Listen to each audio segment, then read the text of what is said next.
بسم اللہ الرحمن الرحیم۔ السلام علیکم دوستو، اس ویڈیو میں میں آپ کو بتاؤں گا اعتکاف کے بارے میں۔ اعتکاف کے بارے میں آپ کو 3 باتیں بتاؤں گا۔ پہلا، اعتکاف مسجد میں ضروری ہے۔ اعتکاف کے لغوی معنی کسی جگہ ٹھہرنے کے ہیں۔ قرآن و سنت کی اصطلاح میں خاص شرائط کے ساتھ مسجد میں ٹھہرنے اور قیام کرنے کا نام اعتکاف ہے۔ مسجد کے علاوہ اعتکاف کرنا جائز نہیں، جیسے کہ وَأَنْتُمْ عَاكِفُونَ فِي الْمَسَاجِدِ کے عموم سے معلوم ہوتا ہے کہ اعتکاف ہر مسجد میں ہو سکتا ہے، مگر حضرات فقہاء کرام نے جو یہ شرط بیان کی ہے کہ اعتکاف صرف اسی مسجد میں ہو سکتا ہے جس میں جماعت ہوتی ہو۔ غیر آباد مسجد جہاں جماعت نہ ہوتی ہو اس میں اعتکاف درست نہیں۔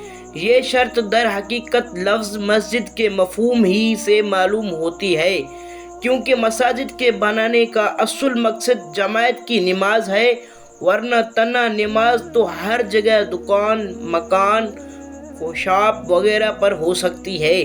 معلوم ہوا کہ اعتکاف کے لیے مسجد ضروری ہے، بغیر مسجد کے اعتکاف جائز نہیں۔ نمبر 2، اعتکاف میں مباشرت منع ہے۔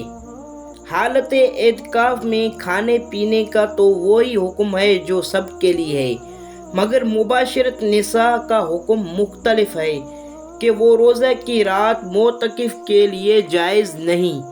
ارشاد باری تعالیٰ ہے وَلَا تُبَاشِرُوهُنَّ وَأَنْتُمْ عَاكِفُونَ فِي الْمَسَاجِدِ۔ اس آیت میں اسی حکم کا بتلانا مقصود ہے۔ یہ ان بیویوں سے اپنا بدن بھی مت ملنے دو جس زمانے میں کہ تم لوگ اعتکاف والے ہو مسجدوں میں۔ اور نمبر 3، اعتکاف کے لیے روزہ شرط ہے۔ اعتکاف بغیر روزے کے جائز نہیں ہے، کیونکہ اللہ تبارک و تعالیٰ نے اعتکاف کو روزے کے ساتھ بیان کیا ہے۔ ثم اتموا الصیام الی اللیل ولا تباشروہن وانتم عاکفون فی المساجد۔ خلاصہ کلام یہ ہے کہ لغت میں اعتکاف صرف ٹھہرنے کو کہتے ہیں، اور فقہاء کرام کے نزدیک اعتکاف کا معنی ہے روزہ دار کا نیت کے ساتھ مسجد جماعت میں ٹھہرنا۔ صاحب کشاف نے اس بات کی صراحت کی ہے کہ مسجد کی قید کتاب اللہ ہی سے مفہوم ہے، اور امام صاحب نے اس بات کی صراحت کی ہے کہ صائم کی قید بھی کتاب اللہ سے مستفاد ہے۔